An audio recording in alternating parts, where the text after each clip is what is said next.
So you decided to start mountain biking. Millions of people from around the world have decided to do the same thing over the last year, and with good reason. Woo! Getting outside in nature, challenging yourself, hanging out with good people.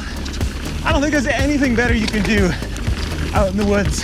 Now, the thing about 2021 and what makes it unique with starting mountain biking is that there's so many people buying bikes or people upgrading the bikes they already have. Bikes and parts have basically become the new toilet paper. But don't be too discouraged, because oh my gosh, we've got some great tips for how to find the right bike for you, your trails, and your wallet. Woo! So let's go over 5 essential tips for buying your first real mountain bike. All right, tip number 5. Start the search for the perfect bike in the right way.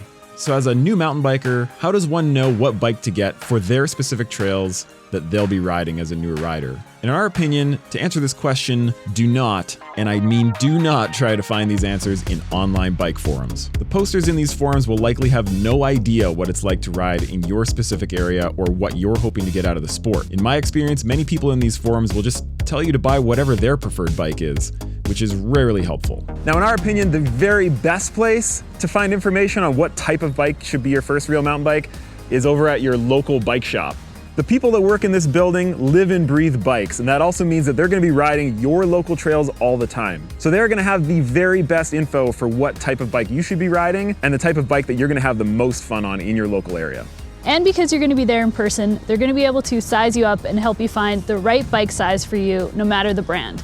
And here's the thing, I know it might seem a little awkward to be walking into a bike shop when you're not necessarily ready to drop the cash on a new bike. Like, you could be shopping used too.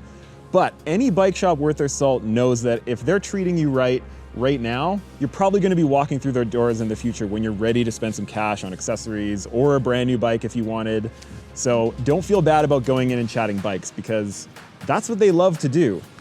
Now, if you don't have a local shop that carries mountain bikes, or if you just don't feel like leaving the house, there are websites like Jensen USA that have really in-depth bike builder setups where you can enter in your height and your inseam and your weight and the riding style, and it will give you some great suggestions for bikes that might suit you best.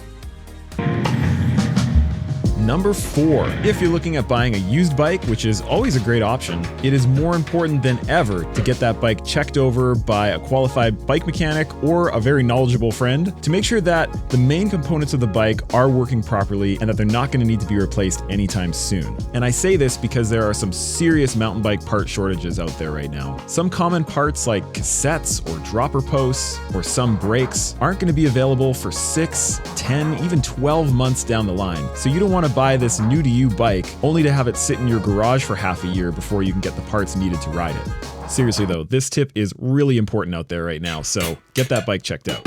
Now on to number 3, and kind of the flip side of what we were just talking about, and that's don't sweat the small stuff. And what I mean by that is, when you're shopping for a used mountain bike, it's good to keep in mind that these bikes have led a hard life. It pretty much doesn't matter what mountain bike you're looking at. It's hit the trails before, it's hit the ground before. Even just laying the bike down a few times is gonna scuff up pedals, it's gonna scuff up grips. And so when you're looking at a used bike, yes, you should pay attention to those main components and whether or not they're working properly.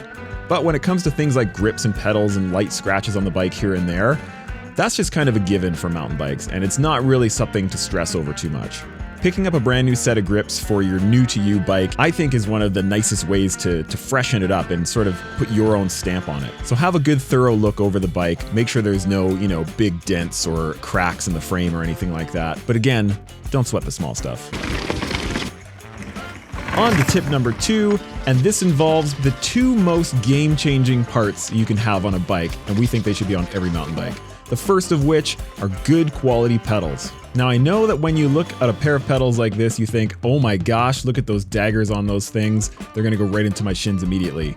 But the thing is that you want great quality pedals with nice pronounced pins so that your feet don't fall off the pedals. Is it gonna happen every now and again? Yeah, probably. But if you have cheap plastic pedals with pins that don't really stick out very much, your feet are going to be bouncing all over the trails all the time. And that's not very much fun, and it's a lot less confidence inspiring.